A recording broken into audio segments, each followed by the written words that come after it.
What's going on, Cowboy Nation? What's happening, everybody?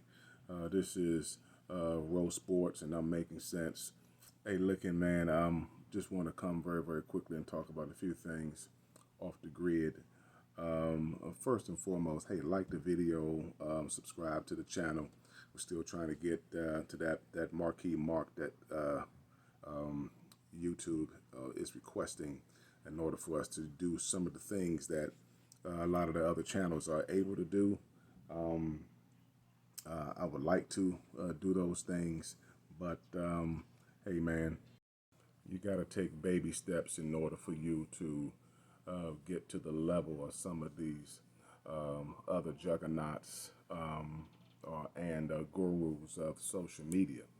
And so, we got to I have to take my medicine, take my steps in order to get there. So, saying all that to say, subscribe to the channel. I'm a little different in terms of my approach, but I hope you appreciate it. I'm going to be real. I'm not going to be fake or phony. I call it ace to ace, a spade to spade. Now that's out the way. Let's get busy. I'm going to go to Against the Grain a little bit about what has been taking place over the past few weeks. I've given my take on the Cowboy meltdown against the Green Bay Packers. I've given my take on all of the different superlatives and theatrics that has taken place with CeeDee Lamb's mom, with Michael Parsons' families, outpourings against the Dallas Cowboys, the Thad, and he's in Dak's corner, and of course Stephen A. Smith, and then Skip Bayless, and then Dez Bryant against Skip Bayless, and it goes on and on and on, man, with the soap opera that's going on. And then I will talk about this one though, the letting go of Montavious Bryant to just bring him back after the playoffs. Let me share something with you guys. The Dallas Cowboys was in a prime shape to do some damage in these playoffs. Prime shape. It was like somebody took a bulldozer and parted a path that would lead to loftier grounds, to really take advantage of the layout and the opportunity that was there awaiting them. So in order for you to get to a perfect place, if you will, a perfect place, but it's hard to get there because of the distractions. It's hard to get there because of the difficulties that stand in the way, the obstacles that stand in the way, and for some reason, a four-leaf clover fell out of the sky, and it parted the way for you to get to there without any hiccups or any issues. This was the Dallas Cowboys this year. And what happened is a downward spiral of what happened. There was a major meltdown in terms of what happened and what happened. There wasn't anybody that was on the same page for all intents and purposes. But my point is this: the Cowboys would have put themselves in a prominent position because all you needed was one hungry player to come in and say, let's do this. I can work with him. He and I can work together. Being CeeDee Lamb and Montavious Bryant, they could have worked together to accomplish the ultimate goal for this offense in this game, leading up to the next games. Everybody now is bringing in players to help them before a very important game. I don't even know whether or not the Cowboys, I guess I can say that.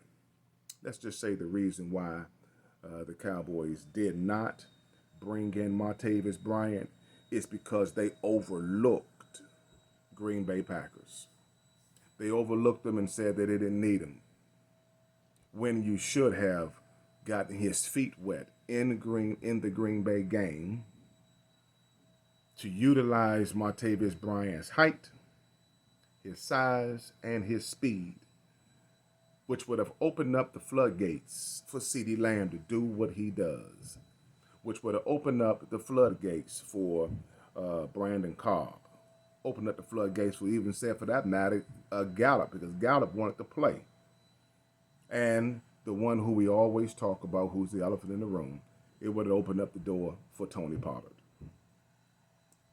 This is the scheme. This is the schematic approach that the Cowboys should have used, should have taken to their advantage in that particular game moving forward, because now we've added another marquee piece.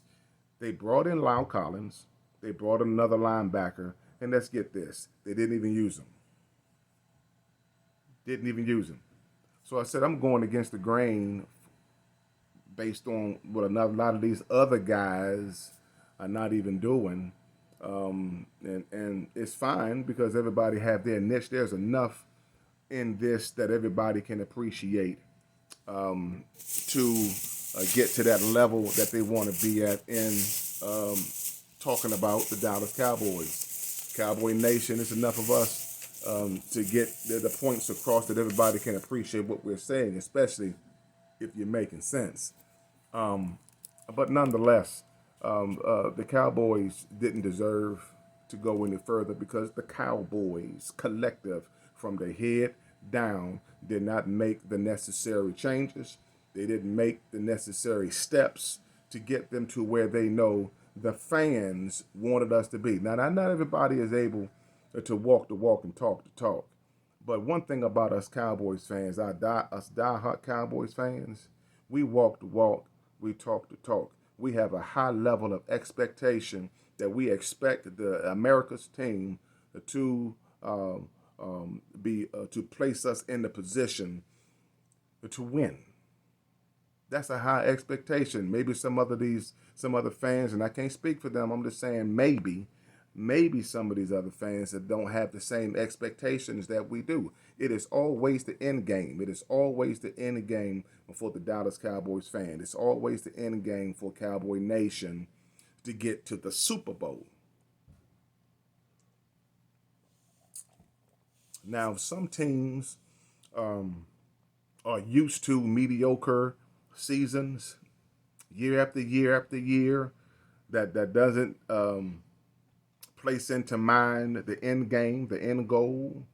That's on them. But for us, the end game, the end goal is to win the Super Bowl. That's it. And I guess that's the reason why we've been spoiled for so many years, during our dynasty years, during the Landry years. Hey, we're right up there and with the echelon of the average, winning, 5 Super Bowls. So, my other phone is going off, and we ain't gonna trip off that.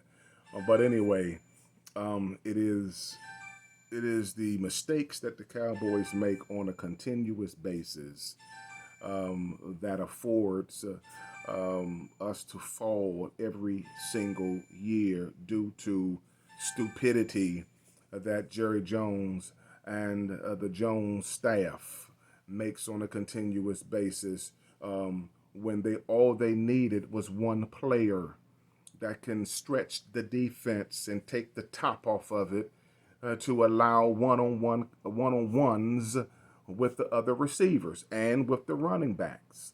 So that helps out a lot. People don't believe in one player on the offense that can really set the tone for the entire offense to thrive. Now, we're not talking about regular season. Regular season, they're not going to play us as tough as regular season. Now, let me rephrase that. They're not going to play us as tough. But like I've said before in my podcast before, there are 18 teams, 18 games that the Cowboys have to play. And keep in mind, all 18 teams have circled the board when it comes to playing against the Dallas Cowboys? Why did they circle the board versus any other team? Now, there may be a rivalry team that they may feel as though that is their rival. But when it comes to the Dallas Cowboys, this is what the players have to put in their mentality game after game after game. Every team that the Dallas Cowboys have to play is a playoff game. Why? Because the atmosphere intensifies. Why? Because it's in Dallas. Why? Because fandom, the Cowboy Nation, demands us to win every game. Why? Because every team that plays the Dallas Cowboys want to win, want to whip them, want to destroy them. If we don't beat any team on our schedule, that one we got scheduled being the Dallas Cowboys, we want to beat them. Yes, becoming a Dallas Cowboys is a lot of pressure. You got to deal with the entertainment. You got to deal with the stardom. You got to deal with everything that comes along with Jerry's world. And off the field and on the field, antics or theatrics, you got to deal with all those too and maintain who you are and maintain a level of stardom with the Dallas Cowboys and also perform on the football field. And keep in mind that every team that you're playing week after week can't stand your guts. They hate you. They don't like you. Their fans don't like you. They hate you. And you got to be the type of player that can embrace that and say, we're going to kick there. You understand me. But we don't have those kind of players on a consistent basis. We don't have those players on average. We call those players dogs. And it's a shame also, let's put this in, that the NFL is trying to do away with that dog mentality. The Ray Lewis's, the Mike Singletary's, the LT's, the Dominic and Sue. The list goes on and on.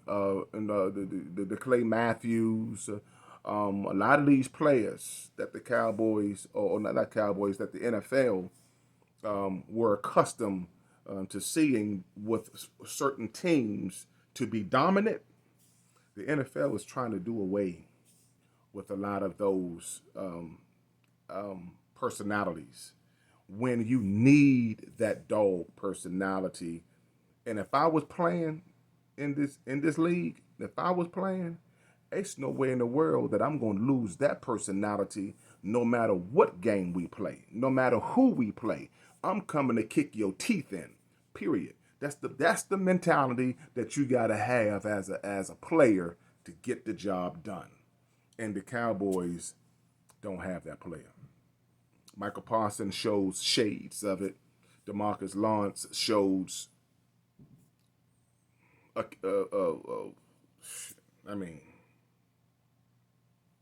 he shows it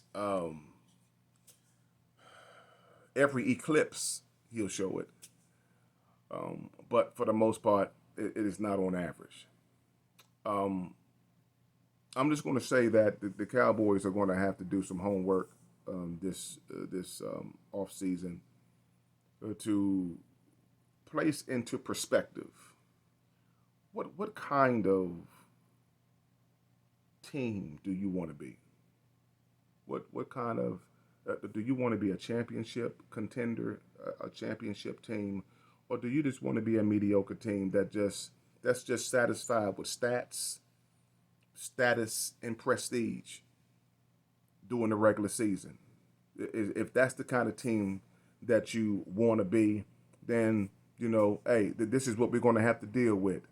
But if you want to be a champion, if you want to be a championship caliber team, then you're going to have to do what champions do. That means you can't be partying the night before a wild card game, which most people view as a playoff game. For all intents and purposes, yeah, I mean, it is a playoff game, but it's not. It's a wild card game. Okay, you want to get to the divisional round so that you can begin to make an impact to where you want to go. That's when you know, hey, we here. We've gotten rid of all of the kinks. We've gotten rid of all the butterflies.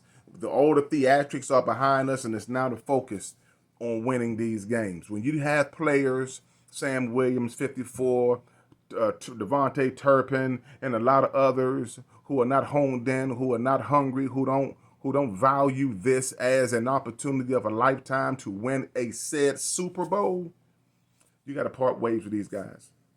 We need some guys that's gonna come in here hungry. You know what are the main issues is that it's just not the Dallas Cowboys. It's players throughout the league. One of the main issues that they have that they do not have is they don't have the love of the game. The Bible always talks about it's not money that's evil. It is the love of money that's evil.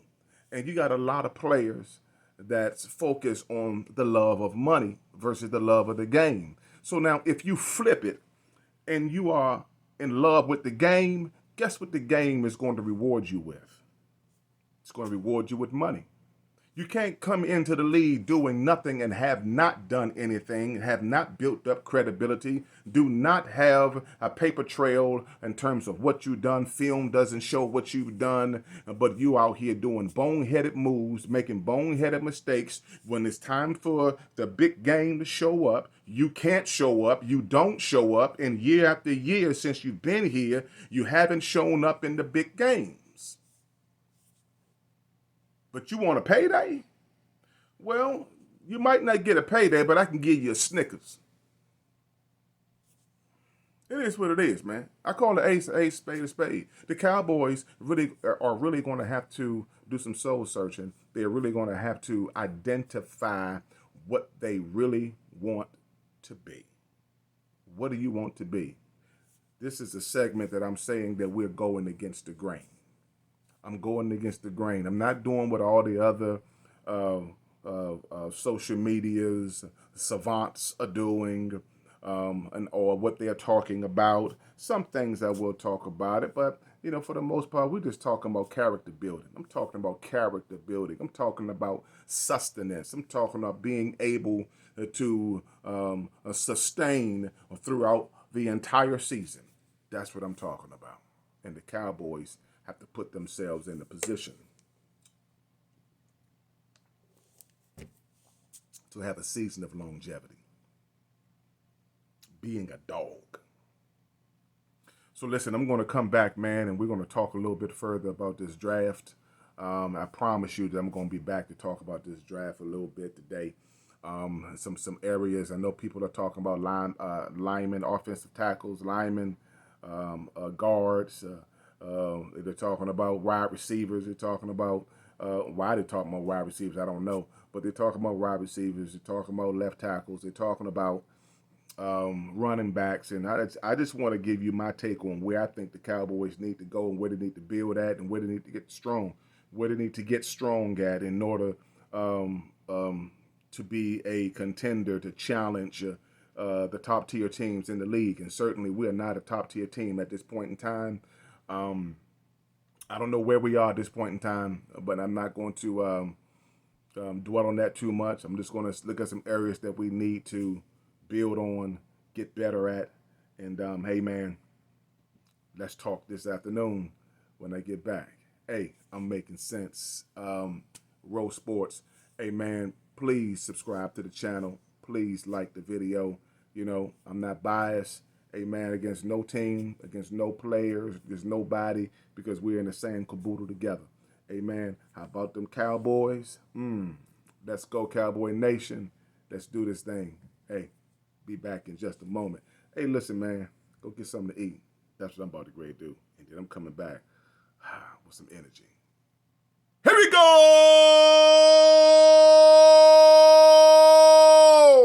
And yeah, I do love my quarterback, by the way.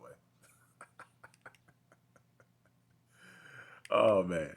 Gotta love it, man. Gotta love it. Gotta love it. Gotta love it. I do, man. I love my quarterback.